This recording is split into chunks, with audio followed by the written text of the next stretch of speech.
All right, ladies and gentlemen, before we get started, this is the most romantic It's All Good Men podcast ever. We're kind of lying on top of each other right now. We're lying on top of each other in a secret location where we only have access to about half of the equipment we normally use. Forgive the sound quality. Right, but we're damn determined to keep this going every week until the end of this damn series. So we gots to do what we gots to do. We gots to do what we gots to do. So let's go ahead and watch this, and then Dave, you and I can cuddle up on the couch, and we'll watch the show. Uncomfortably close right now. I can feel your breath. Your customers are gone and your store is on the rocks. Spread around the gas because it's time to torch the stock.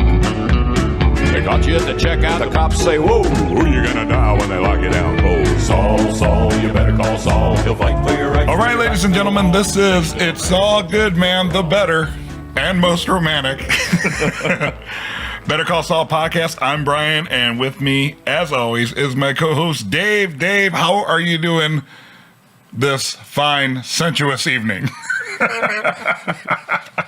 I'm feeling a little off today. It's like somebody stole my brain out of my secret hiding space underneath my upstairs sink. So, that good. All right, Dave and I also host a Nothing Important podcast. You can hear that at www.nothingimportantpodcast.com. Make sure that you check it out later this week. We actually have a really cool interview with some actual location scouts from Breaking Bad, and It's All Good Man. That's right, the Fail Scouts. The Fail Scouts, an awesome podcast. A lot of awesome information was given in that. So make sure that you check out Nothing Important Podcast a little bit later in the week. Mm-hmm. Also, look, we can catch up on that scene that we missed out on earlier. Oh, yeah. Our Comcast problems continue, even here in the secret lair. All right, Dave. So, what did you think of tonight's episode? Tonight's episode did not start with a flashback. Oh, well, that's good. I'm sorry, that was a fact. That was a fact. I think that some of our theories were disproven in this episode. Yeah. It was a lot of bouncing back and forth between scenes. Mm-hmm. A lot of half-lit faces, as usual. Right. And, half-lit face. Oh, this duality. So much duality. It is almost like a Ross and Rachel will they or won't they with who the hell's going to be the Kettleman's lawyer this time. Indeed. It kind of went back and forth. So I bet a little bit slower pace. Well, maybe not so much slower pace, but total different feel than last week's episode with where it was all Mike. Yeah, I think the change in directors they have from episode to episode is really apparent in this show because every episode has a different feel, different colors, different vibe. Right. Different tone. Right. Different pace. So we started off the episode, Saul and Mike were sitting in the hallway of the courthouse. That's right. Yeah, and they were, it started off they were just waiting to hear from the two police officers about their notebook. Yeah, well, they, apparently the one officer had sent threatening voicemails or was calling Mike with a threatening manner about said notebook. Mm-hmm. So then, on their way to meet him, they found the notebook sitting on the asphalt. What a great coincidence. That is so glad that worked out that way. Oh, look, even the replay's freezing. Yeah. So I really like how they handled that, because how I thought it was going to go is since it's obvious that just about every cop involved is somehow... Involved? Yeah, somehow involved. Every cop involved is somehow, involved. I thought it was going to be more... I thought they were meeting in the courthouse more as a... before they talked about the phone calls, I thought they were meeting in the courthouse more as a you can't make a scene here kind of thing. Like when you break up with a girlfriend. You do it in public. Yeah, you do it in public so she can't cause a fucking scene. Mm-hmm. Or via text message. Or, yeah. Exactly. Or I just prefer never to talk to them again. That all depends on the girl. Right, yeah. But that's where I thought it was going. And then they talk about how there was angry voice messages left. And then that got me thinking, well, how are they going to get out of this? Once again, I figured that they'd be like, yeah, well, what are you going to do about it? What are you going to do about it here? Right. And I thought that's how we were going to find out that they had some level of involvement where maybe Mike and Saul were going to be like, well, before you start bitching at me about spilling coffee on you and taking your little notebook, you need to check yourself because I have blackmail on you. But that's not really how it happened at all. No, because my first thought was that they were there to talk about the notebook. Well, I kind of went straight from Jump Street, thought this is where they're being confronted about the notebook. And I didn't think Saul would give it up that easy.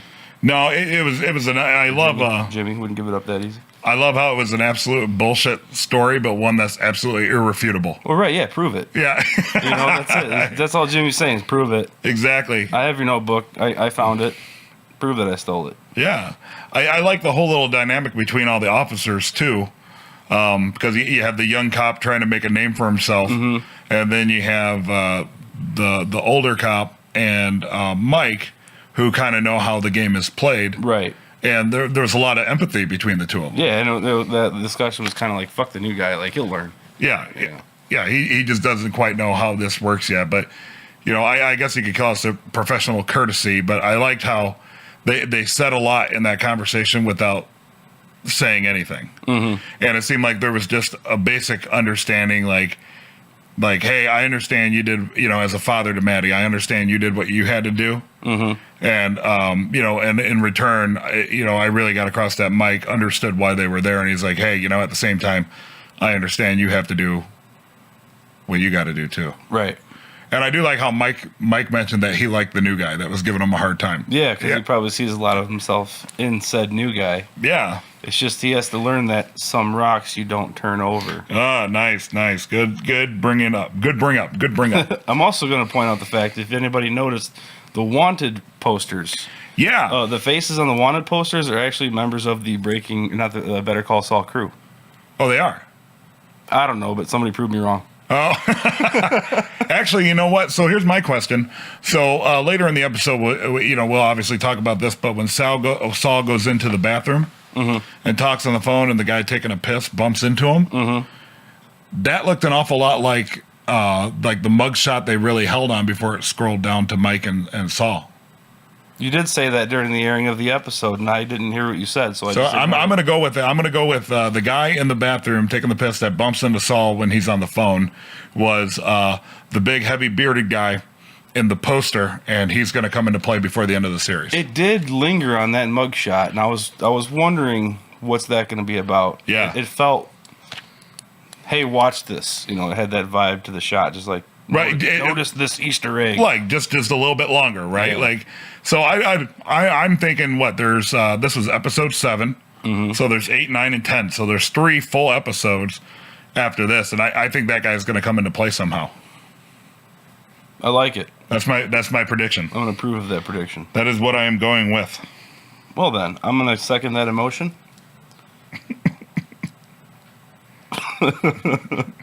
And move on to the next scene. Okay, so then they go to the parking lot.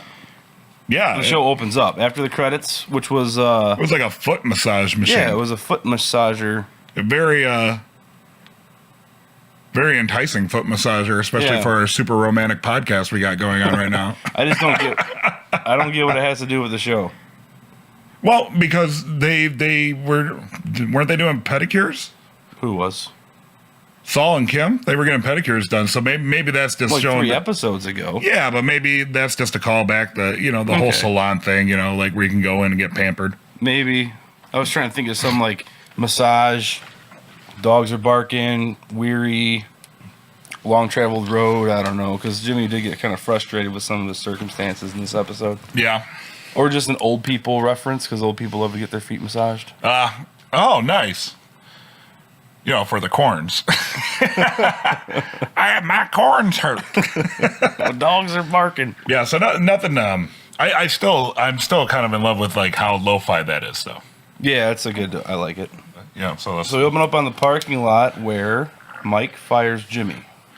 Yeah. Says your services are no longer required. Which seems to be a theme of the episode. Yeah, that's the first of a couple firings. Yeah. As far as lawyers go. A couple of refires and rehires and yeah. Well, there was like turnover like a Dollar Tree warehouse. This is the most romantic. This is the most romantic You are literally cuddling on the couch to do this right now. Go to bed. See, most romantic It's All Good Man ever. This could have been our Valentine's Day special, Dave. Instead, it's our St. Patty's Day special. Yeah, this is going to go up on St. Patty's Day, too. Remember that time Dave forgot a microphone and a charger for his computer? And I forgot my computer charger, too. So then your wife left the room. Right. After making fun of us for snuggling. Smash cut to the parking lot. where Jimmy What the hell has this podcast become? Seriously? We started with such great intentions. We're like Jimmy McGill, man. The best of intentions just turns to dog shit. Right. All right. So it goes to the parking lot, and Saul is trying to get out of Mike what was said between him and the older police officer. He wants to protect himself. Mm-hmm. Mike is maintaining Jimmy's plausible deniability by keeping him out of the loop, and he says, "You're safe. Don't worry about it. I got this." Jimmy says, "You're going to represent yourself." And Mike's like, "You didn't really answer that, right? Didn't you just say you're not needed?" Like, because Mike's kind of like, this isn't really going to go to court. Well, yeah. Well, and then Jimmy was like, "Well, what about me? I need to know what was said." And he's just like, "Hey, you're safe. Mm-hmm. Don't worry about it. Your services are no longer needed." Right. So, lawyer termination, number 1. We keep a tracker. Yep. Okay. Lawyer termination, number 1. Then it goes to commercial, and we're back at Chuck's house, where Chuck's exposing himself. Yeah. To electromagnetic fields. Mm-hmm. And I thought it was funny how he knows exactly what transformer it is and where it's located to his house. So he knows exactly where to stand. Right. To help him raise his tolerance. Well, and you know what's funny? He said to Saul, he's like, "As you know, this transformer of this type is exactly this far of distance away." Mm-hmm. I wonder if he made Jimmy actually go measure the distance from his house, because he can't do it. Like, yeah. As you know, it's way 200 meters that way. But it's nice because it shows. So maybe before the end of this season, maybe old Chuck is going to make a dramatic appearance. I mean, he's already up to 2 minutes. 2 minutes, 120 seconds. And his goal was 5 minutes in a week? Mm-hmm. Yeah. Or by next week, he'll be up to 5 minutes. So by next episode, he should be up to 5 minutes.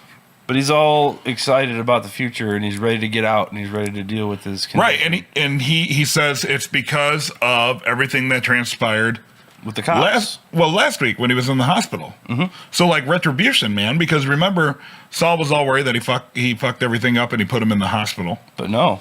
But like he might have actually like pushed him past his. It's like a rude awakening. Right. Yeah. Like maybe that was what Chuck needed. Yeah. Like just some crazy ass shit to happen and get his ass tased. Because maybe he's looking at it like this too, like, hey, like I'm allergic to all this electricity and stuff, but I survived getting tased where I'm like electrocuted directly. Yeah. Like I survived.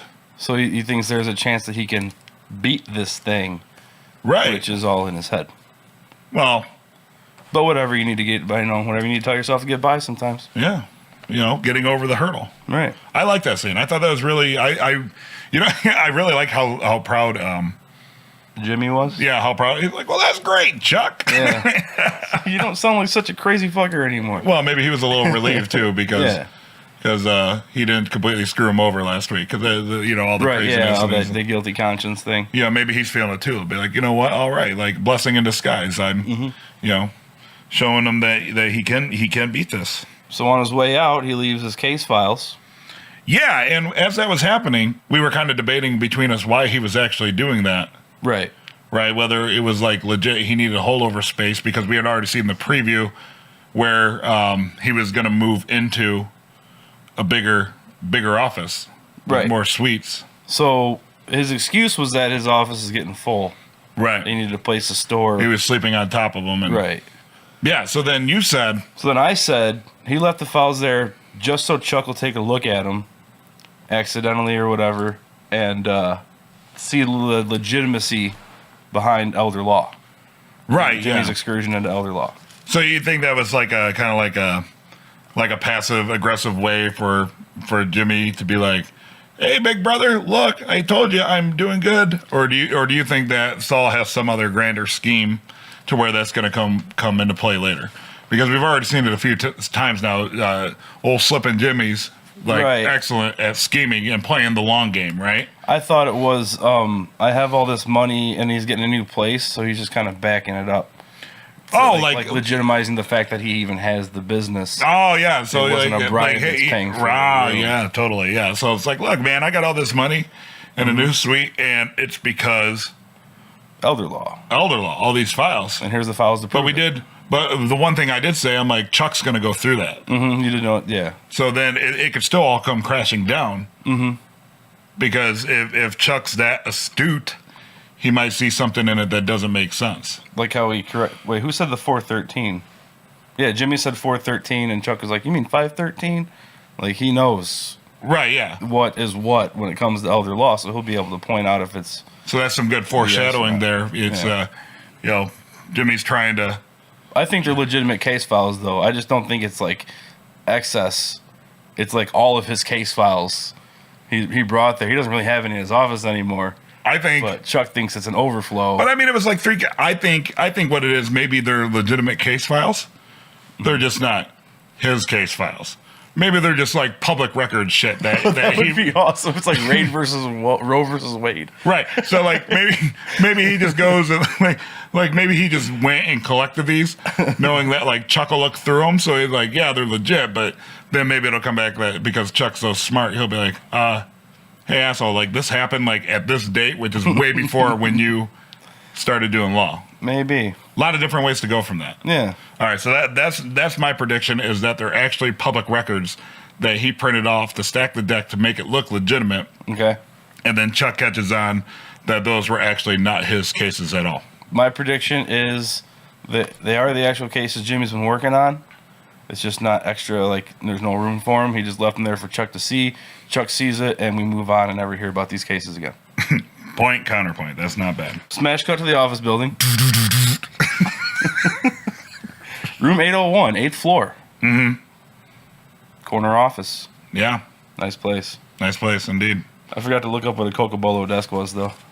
I bet it's fancy as shit. I'll bet it's trashy. Well, even Jimmy doesn't know because he just likes saying Cocobolo. Right. But that was pretty... I think we both called that a mile away, though, as soon as he said that there was another office, and it was a nice, bigger corner office. That it was for... Kim. I think we both were like... I think that was very telegraphed where... he's going to offer her. Yeah, Cocobolo furniture is like thousands of dollars. Nice. So yes, yeah. Fancy schmancy. So it was just all big because he mentioned before that she should get away from Hamlin McGill. Right. And like this was like his big grand gesture. Yeah. Like, hey, look at this awesome space we're building out. Look at my tiny office, this corner office. This can be yours. Right. You can be a partner now. Yeah. Instead of waiting 2 years. 2 years. But that's before shit went down, man. Right, but we haven't got to that part of the episode yet. We have not got to that part of the episode yet. But she kindly rejects him, just like any other friend-zoned individual would experience. Yeah. I like how... and he just kind of... I like their whole dynamic. It's... man, I don't even know if it's friends with benefits, but, well, I don't know. It's kind of with the robot sex thing from a few episodes ago.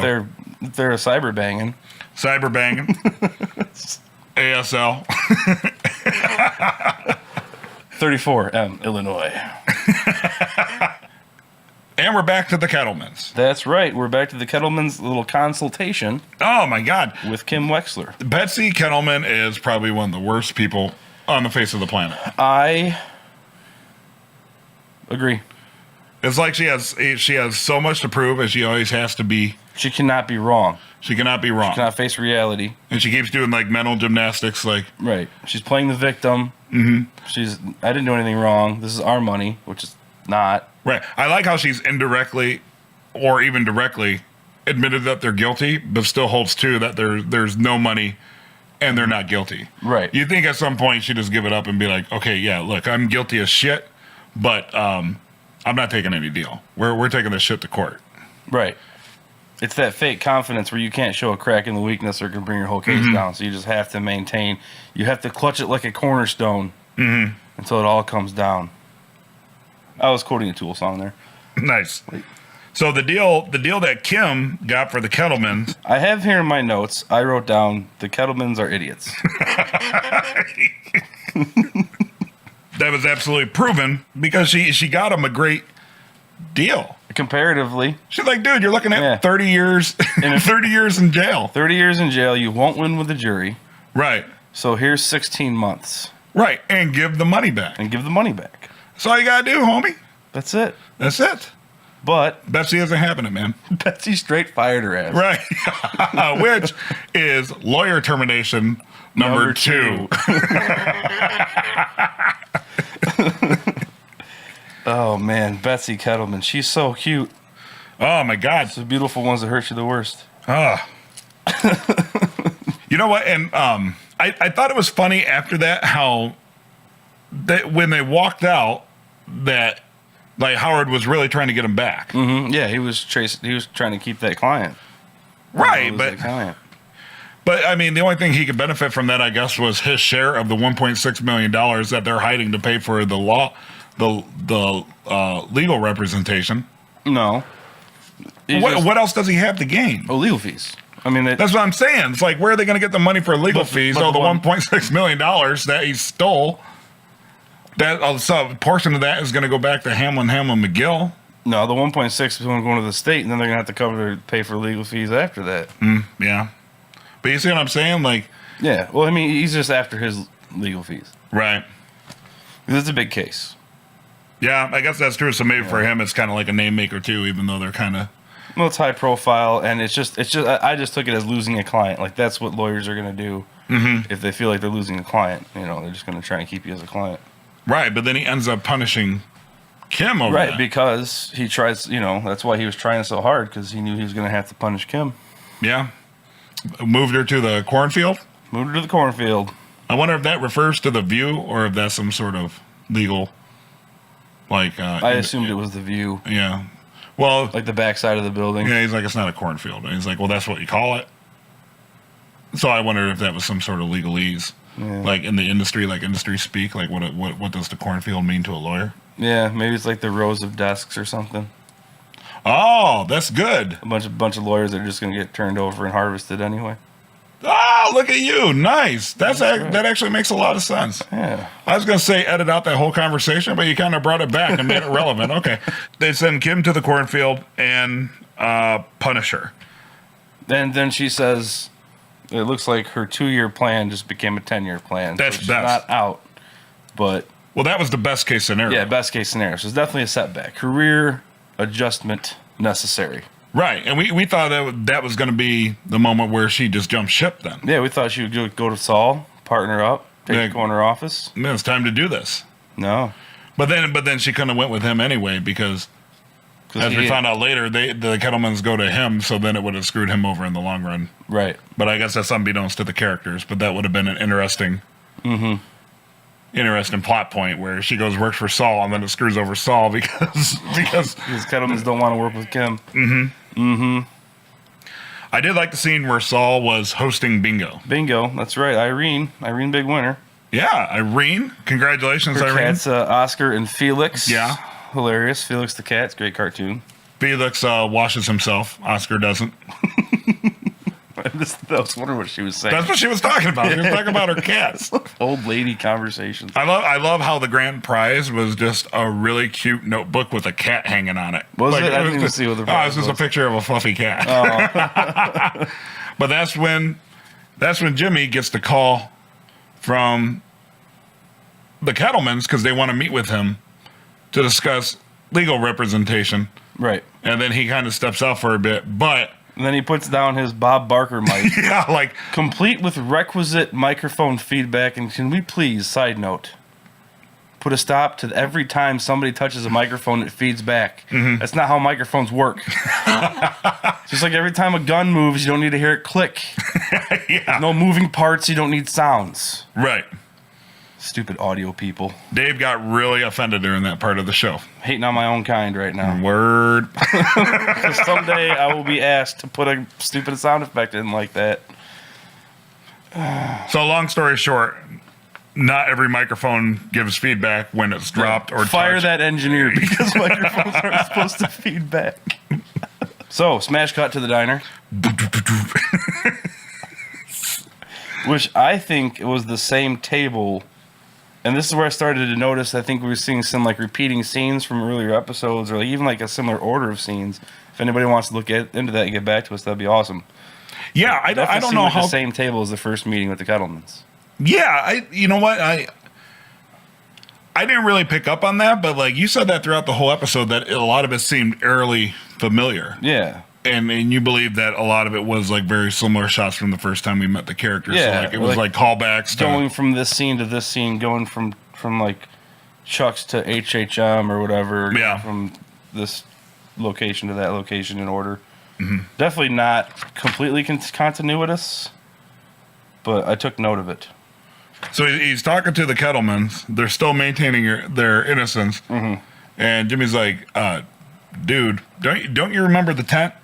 We had a tug of war. We had a tug of war match over the bag. money that doesn't exist. Right, yeah. So like it was basically like, okay, can we cut the shit? Mm-hmm. like seriously, let's just cut the shit. But that's where the whole Betsy's there is no money because there has to be all of the money. If there's $1, there's $1.6 million. Mm-hmm. And Jimmy's got 30 grand of it. Yeah. It's his retainer. His retainer, yes. They kind of blackmail him into taking the job. Yeah, checkmate. Whew, there's a lot of blackmail going on. Everybody's hands are dirty. Checkmate. And then, but remember, then when they were trying to convince him to take the case, that's when he went to the bathroom, got bumped by the big guy. That you think is going to come into the show later. Right, because I think he was the guy from the poster that they lingered on in the courthouse at the beginning of the episode. Right. Where Jimmy refers to the Kettlemans as Ned and Maud Flanders. Ned and Maud Flanders. Which I love.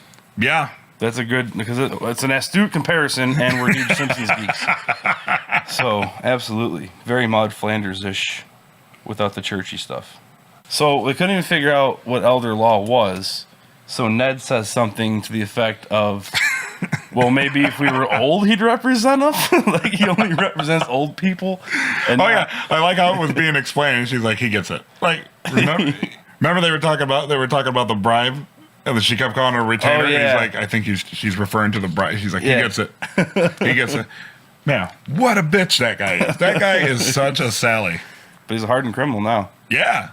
You think he'd have a little bit of street cred, right? No, apparently, because they said he did a really sloppy job.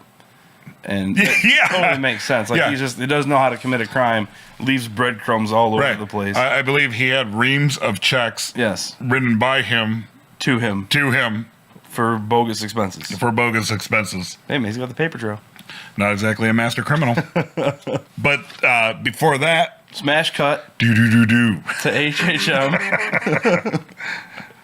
Where it is confirmed Saul's taking over the case. Mm-hmm. And he's picking up the paperwork from Howard Hamlin. So much paperwork. And this is where another thing. He goes out to the parking garage. Kim's up against the wall. He takes a cigarette from her mouth. Yeah. Takes a drag off of it. You know, they get on the same page. What do you think the chances are of Jimmy actually finding something in those boxes and boxes and boxes of paperwork that somehow exonerate the Kettlemans? Do you think he's going to get them off? I don't know. She was kind of like demanding that happened. Well, yeah, but she can demand all she wants to. Right. Because eventually he talked her into going back to HHM, right? Yeah. Well, because let's talk about that. So, that's when Jimmy kind of hatches his scheme, right? Because he gets all the paperwork from HHM. So he's in his office going through the paperwork late at night. Mm-hmm. Looks up, sees the box of money hiding in the ceiling. Right. And then he hatches his scheme. Which is? So he calls up Mike, who apparently he sent Mike the bill. That's sending him the bill. Mike sprays down the money with some sort of identification liquid. Gives the money back to the Kettlemans. Follows the trail of fluorescent hotel checking light, whatever. I do like real quick how from the time Mike showed up at their house to the time that they find the money, that was 5 apples worth of time. That's right. It was 5 apples worth of time. So he's good for keeping the doctor away for 5 days. 5 days. Which we see in the next episode. He goes to the doctor. Which he'll need it because he's elderly. He's got geezer. a bullet in his chest. Right, yeah. So he uses that little scheme to find out where they're keeping their money. What I love about that, though, first off, it was just like the crazy, like, jazz, like, music. Like, not a word was said. But I love the fact that the Kettlemans were yelling at their children because the money was on the back of the... Oh, yeah, like he set the kids up? Yeah, he set the kids up and they were yelling at him and sent him upstairs. And then that's when he broke in and found the money. And then... Where'd he find the money, Dave? In the... under the sink on the second floor. Who else hid stuff under the sink? Oh, I think there was a character in Breaking Bad that hid some stuff under the sink named Jesse Pinkman. Right. I guess if we're going to hide something, that's the best place to do it. That or in a wall like Walter White. It's like Jesse Sinkman and see? Okay. Walter White. Oh, I get it because it's the sink and the wall. On the wall. Okay. Oh, Mike Ehrmantraut. So... See, living up to his badassery, man. Already. Living up to his badassery. And I'm thinking, since Mike brings the money back, they add Saul's amount to it. So now Saul is in the clear and the money is complete once again. Well, they even said that. He's like, I'm assuming after this, we're even. Like, we're clear. I'm wondering if we're going to get some sort of escalation of favors. I did you this favor, we're even. Well, not really. So you owe me this favor. Now we're even. Well, not really. And the favors just keep escalating. Right, yeah. Like no money is exchanging hands because now it's already went back and forth a few times. But, like, see, but the thing about that is they're building trust with each other. And that was apparent because, remember, Mike came back with all the money, and Saul was like, thanks for not running off to Bahamas with it, right? So, like, they're building trust with each other.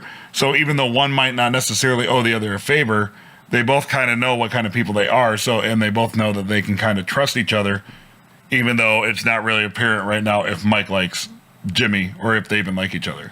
Right. Right. But it's like, hey, I need something kind of quasi illegal done. Yeah. Or just flat out illegal done. And I know you'll do it. And you know that I won't sell you out on it. Right. You know it's going to be under the table. Mum's the word. Right. Kind of a deal. Absolutely. Indeed. Quite. Yes. Yes. So, back to the Kettlemans. I didn't say smash cut that time. Nice. And the only note I have here is criminals have no recourse. Yeah. So the next day, Saul ends up at the Kettleman's house under the guise of he's gonna consult them about the case, but lets them know that maybe they should check the money under the sink. Right. Go make sure it's still there. Yeah, and it wasn't. It wasn't. Because Mike took it. Right. Brought it back, and then they brought it to... I'm assuming they took it to HHM. Right, so it's like I took that as like it's in HHM's possession right now. Right. So like when... it's going back to the state. Right, exactly. But then they come down and they, for all intents and purposes, fire Jimmy, which is lawyer termination number 3. Number 3. But he also said, like, I quit. Yeah. But I'll count it. Because that's kind of a good running joke. The lawyer's getting fired. I like that. Yeah. I thought that was kind of funny. But I also like how you actually, it showed how desperate Jimmy really is in his life. Because he just... desperate for money and desperate to do the right thing. Well, yeah. Well, he just flat out said, he's like, the thing you need to know about me is I don't have anything to lose. Right, yeah. He's got nothing to lose. Right. So, I mean, what are they going to do to him? And they already bribed him, which is illegal anyway. Right, yeah. They're saying they're going to go call the cops about Jimmy stealing the money, and he's just like, what? Yeah. Go ahead. Right. Like criminals have no recourse. Right? Exactly. Yeah, which is also what Nacho told him. Like, hey, the best person to steal from are criminals because it's not like they can go to the police. Right. It all comes back, Dave. Look at that. This whole show is just one big loopity-loop. One big loopity-loop. So then he takes the Kettlemans to HHM, which is kind of weird. It's like the middle of the night. They're sitting in the parking garage in their car. He brings Kim outside to get him or whatever. Passes the case on. And then we go to Saul's digs. A nice little moment. Well, there was a nice little moment where Kim mouthed thank you. Oh, yeah, that's right. The thank you for doing the right thing. I was totally waiting for, as the elevator doors were closing, I was totally waiting for Mrs. Kettleman to, like, flip Saul off or just start screaming or break down and start crying. Yeah, no, because she already had the breakdown at the house when she finally realized that. Like, they just kind of came to grips with what was going to happen. My favorite phrase of all time. It is what it is. It is what it is. Because that is the most redundant, retarded phrase anybody can say. But, yeah, it is what it is. At the end of the day, it is what it is. Because it can't be anything else. Cannot be what you... Look, now we're in an existential freaking conversation here. So. And then, well, you know what I was thinking, too? Like, they talk about... we were talking about, like, favors. But now Kim owes Jimmy. Robot sex voice. And like the seeds of discontent have already been planted in her as far as Hamlin McGill goes. Right. So maybe that'll come into play. So then they should wrap up the show with Jimmy lamenting the potential loss of his new digs. But then the phone rings. He has a tantrum or kicks the door. It's over. You looked at me and said, "You lost everything." He did. He lost everything. For his freaking integrity, to do the right thing. Right. And then the phone rings. Yeah, I like how he had to compose himself to do the British accent. And it was still kind of terrible. Like, it was still kind of cracking. Good acting job there, Bob Odenkirk. So do you think the phone call will come into play, or do you think it was just like showing that like there's hope for him to get back on his feet? My first thought, completely honestly, that phone call is going to be the basis of the next episode. It's going to be heavily involved in the next episode, and it's going to be an up thing. It's not going to be a bad phone call. It's going to be like some sort of new client that's going to reignite things and kind of get him out of his funk a little bit. Gotcha. I just kind of took that as like a wink and a nod to the audience, like, hey, everything's going to be all right because he bounces back. Yeah, it's kind of like I don't think it'll be like anything. A better way of saying what I just said. Right. I don't think it'll be anything specific to next episode. I just think it was like just like that little story arc, a good way to end it, where like he gets a phone call, because that's all he wanted at the beginning of the series was a phone call. True, he's always checking his messages. And now, for better or for worse, he's actually put himself in a place to where he's getting actual phone calls. I think it's important. Yeah, I think it's a big one. Yeah. So 3 more episodes to go, man. 3 more episodes to go, and how you liking the series so far? I'm enjoying the series. It's pretty slow. See, I like that about that, though. But yeah, I mean, it's a deliberate pace. Because I've talked to people that feel like it's too slow. They don't like it as much as Breaking Bad. They feel it's moving a little too slow. But I don't know, because they're exploring. Breaking Bad was slow as shit up until like the 4th season, where that's true. Where like all of a sudden Walter is like an action hero and blowing shit up. That's why binge watching affects things, because it feels a lot faster when you can watch 5 episodes. Right. You get 5 episodes worth of content in one day, where we get 42 minutes with commercials. You know, an hour and a half if you watch the replay of the other episode. Right. But I'm entertained by the show. Very good. It's definitely well acted and well put together. Yeah. And I actually enjoy the fact that every show with a different director has its own kind of vibe to it. It keeps it interesting. Totally. Well, I'm a fan of the real deliberate pace, and I've actually kind of started to forget. Remember, I've mentioned a few times on the show, how I always, you know, like spoilers and stuff don't bother me, or how knowing how something ends up doesn't bother me, because I always like think how did they get there, right? You know, and like try to beat it to the punch. But with this show, I've actually like, in many respects, forgotten about Breaking Bad. Yeah, you know I really don't think about that. Like as I'm watching it, like I've totally forgotten about like Breaking Bad, and the only time it pops into my head is when we turn on the microphones, or in today's case, microphone. All we need is one mic, dude. We're like Nas. Word. You know what I mean, though? With Paul McCartney and John Lennon and this son of a bitch. You know what I mean? Like I've totally at this point like forgotten about it, and I'm actually like invested in the series. Yeah, I'm pretty invested in the series. It's got me in. Like, I'm not forcing it to do this podcast. Right. I was afraid of that. I was afraid I'd have to like force myself to enjoy the show to do the podcast about it. But no, it's cool. And that's what makes it so much easier, especially with like the interaction we've been getting, you know, from the listeners and such. Which again, thank you. Totally cool. Big ups to the listeners. Big ups indeed. Without you, we'd still be here. Right, yeah. All right, and with that, folks, we're just going to go ahead and end the most romantic edition of It's All Good Men. Please make sure to hit us up on Twitter, Facebook, itsallgoodmen.com. Make sure to check out It's All Good Men on location. Our buddy Travis down in Albuquerque taking photos of the location. Please make sure to hit up the Toe Jam and Earl Kickstarter link that we have for an awesome guy with an awesome game. Make sure to go to Audible, get your free trial, download Bob Odenkirk's book, A Bunch of Hooey. Go get that for free. It would help out the podcast. It's free, and we get paid for it. Yeah, we will make literally dozens of dollars. And if we ever start getting paid, we can put together a better podcast. Exactly. And real quick, before we head out, I want to touch on it. Some people have talked about actually having a meetup in Chicago. That is actually something we've started planning. So please make sure to tune into Preview with the Prior this week. I'll have some more information about that. And before we go, I want to give a shout out to our buddy on Twitter, Brant, who last week gave Dave and I a hard time about whether Mike took or dropped something in the car. Right, and on the second watch, we definitely noticed he went pocket first as he's leaning into the car like he's about to plant something. Right, and Brant tweeted us and he was like, what the hell were you guys thinking? It's so obvious what was going on. Yeah, it was. Yeah, we're dumb sometimes. You got us. And my response to Brant is I either had too many or too few beers. Right? Ha, that's funny. So this week before the show tonight, Brant hits us up on Twitter again and reminds us not to get drunk. So I'll have you know, Brant, I haven't had one single drink tonight, but I'm still just as stupid.